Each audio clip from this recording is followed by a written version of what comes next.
What's up guys, today I'm going to be taking you through the 5 main photography modes used on mirrorless and DSLR cameras, and I'm going to be telling you which one I swear by 95% of the time. This is going to be like an auto rehab. If you're addicted to auto, we're going to get you through this. So I'm assuming most of you are here because you're either on auto and you want to get the hell off of it, or you're trying to use manual and either you don't understand it or you don't like it. So I'm going to take you through the other modes available for you. Hopefully this video will clear things up a little bit. So let's go over those modes. Okay, it makes sense to go over auto first. Auto stands for automatic, and it's probably the first mode you use when you first started off. So in auto mode, your camera will take an educated guess at the ISO, the shutter speed, and the aperture values, and it will set them for you. Right, I don't want to offend anyone here, but if you use auto, you can't really call yourself a photographer yet.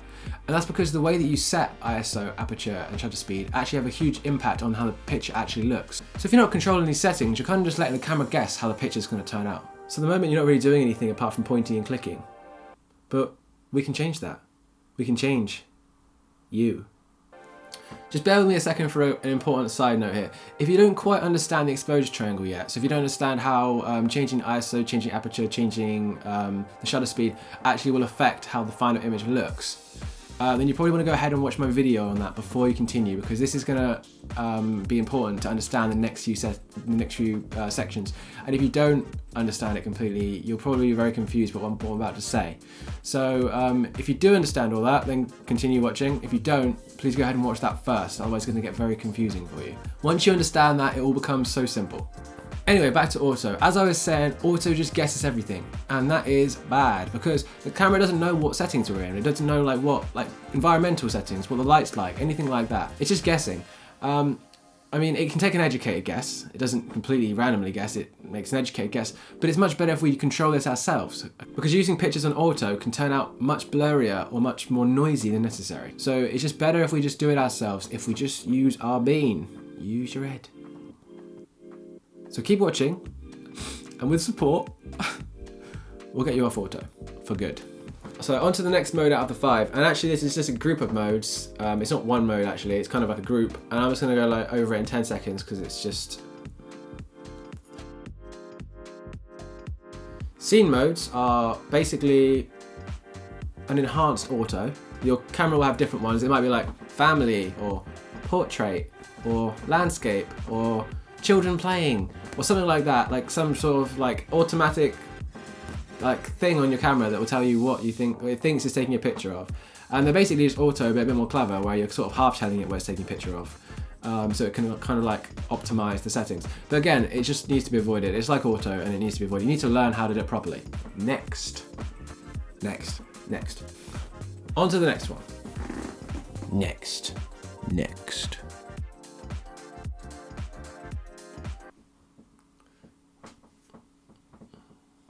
Right, so auto is one extreme, the other side of that is manual, and we control everything. First thing I'm going to say is that I don't actually use manual much. I use about 5% of the time. It is a very good mode. It's actually the best mode to use if you have the time and patience. It's a pain in the ass sometimes, and you don't actually need to use it all the time. I'll explain why in a minute when I go through some of the other modes, but I'm just going to spend a bit of time explaining why and when I would use manual. So tricky or consistent lighting, for example, sometimes a sunset scene, taking pictures in front of a sunset with people there, it can get a bit confusing for the camera, and it starts, if you have it on like settings where it's not completely in control by you, it starts thinking, oh, how bright should I make this? So in that sort of situation, I would use manual. Another situation I'd use manual is when it's like a very dark scene with lights in it. So if you ever look at the picture on screen, there's a guy, I took this one in Indonesia, and I would use manual for this one because the camera might struggle a little bit because it's so dark, and then there's areas that are so light, so I wanted to get the exposure completely correct, so I would use manual for this sort of one as well. Long exposure, which includes light trails, waterfalls, astrophotography. As you can see, I've got a pretty cool shot of the main arm of the Milky Way that I took late on a cold night on a ranch in Canada. So yeah, that's a sort of another situation where I would use manual. Some indoor sports where the lighting doesn't change and you can just keep the same settings throughout the whole shoot. That's another good example of when you would use manual. If you wanted to intentionally underexpose a part of the scene, for example, if you wanted to blow out the sky to better expose someone's face, That would be another example of when I would use manual. During a really bright day and someone's standing in the shade, maybe you have to take a little bit of a hit and lose the detail in the sky and actually expose their face better. Indoors, when using a flash gun or on a set, so you're doing like a set photography, or you're doing something where there's no time pressure at all, the lighting doesn't change, you're controlling all the lighting, so maybe like a sophisticated portrait or product photography or something like that.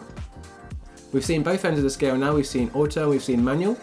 I'm now going to go over the one I use for 95% of the time, and it's my favorite one. I use it almost all the time, apart from those situations I explained where I would use manual.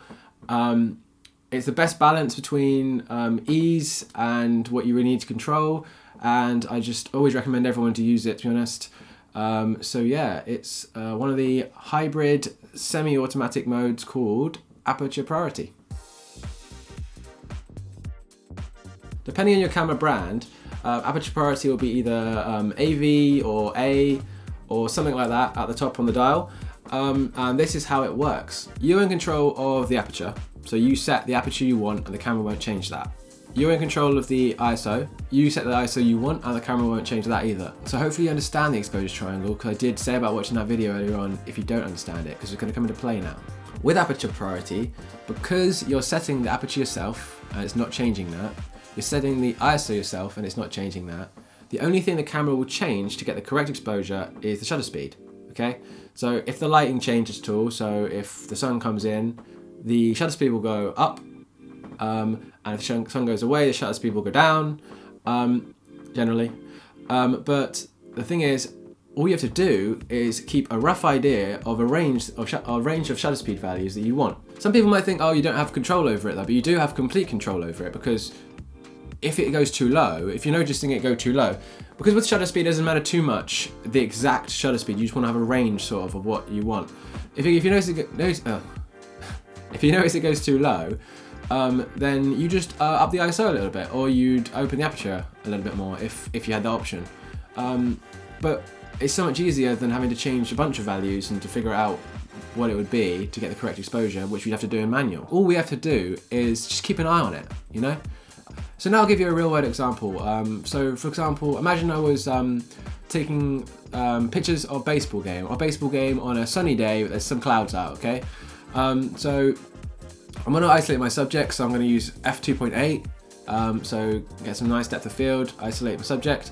I want to use the lowest ISO possible, because it's quite a lot of light available to me. So, well, actually not the lowest, but whatever. 160, I'm using 160, imagine. Say that was giving me a shutter speed of 1/2000 a second, okay? Because I've changed those two things, and the camera's reading the situation, it's metering it, and it's saying, okay, well that means you can have a shutter speed of 1/2000 a second. So that's perfect. My target is, imagine my target's 1/500, because I want to freeze motion, and that's probably about enough to freeze motion of someone running in baseball, okay? So 1/500 is my target, and it's giving me 1/2000, perfect. So say a cloud goes in front of the sun, it gets a bit dark, it drops to 1/640 my shutter speed. Okay, well fine, I'm still way in that range, and I can just keep clicking away, I'm going to worry. Because you know it's over 1/500th, and it's only going to get brighter. It's when the sun comes out of the clouds. So I'm going to keep clicking away. Haven't got to worry about anything or change any settings at all. Whereas manual, that's a whole stop difference right there, at least over a stop of difference. So the image would be half as bright. You'd definitely have to make a change there. Otherwise, it'd be underexposed by a whole stop. You haven't got to worry about that with Aperture Priority. That's what's great. So imagine now it's like dusk. The light's gradually getting dimmer and dimmer because the sun's going down. Now it's actually, it's actually getting quite dark now. The shutter speed's dropped to 1/125. The same settings before, the same ISO and ISO 160 and f2.8, but the shutter speed is dropped to 1/125. I know this, and I've just noticed, and I'm thinking, okay, it's really low. Okay, I'm going to push this all the way up now. So all I've got to do is, to get my shutter speed up to 500 again, is adjust the ISO value, okay? Adjust the ISO value. And because I know how stops work, and if you don't know how that works, again, watch my other video, I just have to double it. So I just double it once and I double it twice. So you double the ISO to 320 and that would bring up to 1/250 for shutter speed. And then you double it again to 640, ISO 640, and that would make it from 1/250 to 1/500. And it's the exact same exposure. The camera would change that by itself. You haven't got to worry about it. But you know, that's on the low range of what I'm wanting. You know, I'm wanting 1/500 minimum. So imagine I want to get up to a bit higher than that, safely within that range. So I'll double it again. So I'll double my ISO to 1250. Okay, that's another stop. And my shutter speed will double up to 1/1000. And then I haven't got to worry too much. As the sun keeps going down, I've got maybe another 20 minutes or something of being able to be within that range. I'm going to adjust the shutter speed at all. The camera's doing that by itself to get the correct exposure, but it should be able to stay above 1/500 per second nicely for another like 10, 15, 20 minutes. So it's just like, that's a real world use of how you'd use this. Whereas with manual, you'd have to keep adjusting it gradually as it's going down if you really wanted to get the correct exposure each time. So now hopefully you can see that manual gives us loads of control, the most control possible, but it also, sometimes it's more than necessary. You don't actually need to have that much control. And auto doesn't give us any control at all. Well, it does give us a little bit, but not much control at all. And it's just not good to have that, because you know, you want to know how the final image is going to turn out. Okay, so so now you've seen those two modes, and you've seen the mode I like to use all the time, because it gives you a good balance between the manual and the camera changing one of the settings and you just keeping an eye on it. So now I'm going to talk about the last mode, okay, which is shutter priority. Depending on your camera, shutter priority will be either SP, TV, I think T, S, something like that. It can really vary. I think it's TV on mine. Big T, small v. So you start to find out what it is for yourself. But yeah, the shutter priority is basically the same as aperture priority, but we just switch the shutter and the aperture for the thing that the camera will change. Okay, so I'll explain how it works. So you set the shutter speed, the camera won't change that. You set the ISO and the camera won't change that. And then the last thing the camera changes this time is the aperture. So it'll just pop the aperture up and down depending on how much light there's available. So basically, I can't think of any uses for this for photography, to be honest. I don't normally ever use it. In fact, I don't think I've ever used it for photography. There is a good use for it, and that is for video. So if you do a lot of video stuff, sometimes you'll want or most of the time anyway, if you do it properly, professionally, you'd normally want your shutter speed to be twice your frame rate. So say you had a frame rate of 24 frames per second for like cinema, you'd want it to be double that. So you'd want 1/48th of a second shutter speed, which is called, I think it's called the 180 degree rule or something. Anyway, you'd want, that's another video, you'd want, so you want double that. So you'd want it to keep it at 1/48th of a second shutter speed.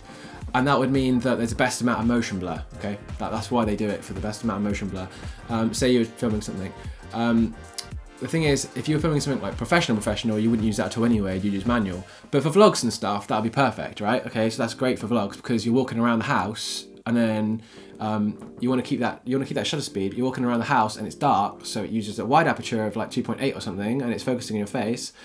And then you go outside, and then okay, it's really light now, so it just it just changes the aperture to, I don't know, 8 or something, and then it maintains that perfect exposure.